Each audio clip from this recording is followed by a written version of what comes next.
श्रीमद् भागवत गीता अनमोल वचन अध्याय 2। भगवान श्री कृष्ण ने अर्जुन से कहा, तुम विद्वतापूर्ण वचन कहकर भी उनके लिए शोक कर रहे हो जो शोक के पात्र नहीं है।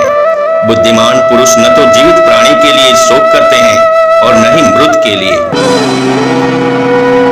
हे पुरुषों में श्रेष्ठ अर्जुन, जो मनुष्य सुख तथा दुख में विचलित नहीं होता और इन दोनों परिस्थितियों में स्थिर रहता है, वह वास्तव में मुक्ति का पात्र है।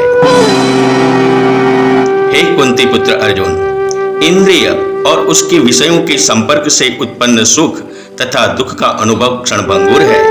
ये स्थायी न होकर सर्दी तथा गर्मी की ऋतुओं के आने जाने के समान है। हे भरतवंशी, मनुष्य को चाहिए कि वह विचलित हुए बिना उनको सहन करना सीखे। आत्मा का न तो कभी जन्म होता है, न ही मृत्यु होती है, और न ही आत्मा किसी काल में जन्म लेकर पुनः उत्पन्न होता है। आत्मा अजन्मा, शाश्वत, अविनाशी और चिर नूतन है। शरीर का विनाश होने पर भी इसका विनाश नहीं होता।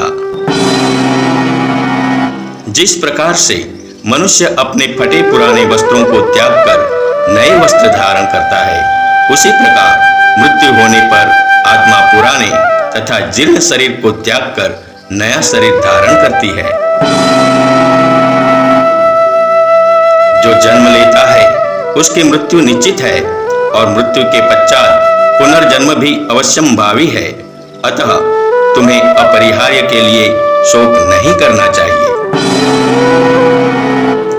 हे पार्थ, वे क्षत्रिय भाग्यशाली होते हैं जिन्हें बिना इच्छा किए धर्म की रक्षा हेतु युद्ध के ऐसे अवसर प्राप्त होते हैं जिसके कारण उनके लिए स्वर्ग के द्वार खुले जाते हैं। भगवान श्री कृष्ण कहते हैं, हे पार्थ, जब कोई मनुष्य स्वार्थ युक्त कामनाओं और मन को दूषित करने वाली इंद्रिय तृप्ति से संबंधित कामनाओं का परित्याग कर देता है और आत्मज्ञान को अनुभव कर संतुष्ट हो जाता है, तब ऐसे मानव को स्थित प्रज्ञ कहा जा सकता है। क्रोध निर्णय लेने की क्षमता को क्षीण करता है, जिसके कारण स्मृति भ्रम हो जाता है।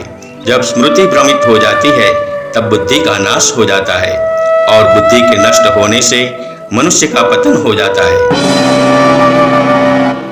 जिस प्रकार प्रचंड वायु अपने तीव्र वेग से जल पर तैरती हुई नाव को दूर तक बहा कर ले जाती है, उसी प्रकार से अनियंत्रित इंद्रियों में से कोई एक, जिसमें मन अधिक लिप्त रहता है, बुद्धि का विनाश कर देती है।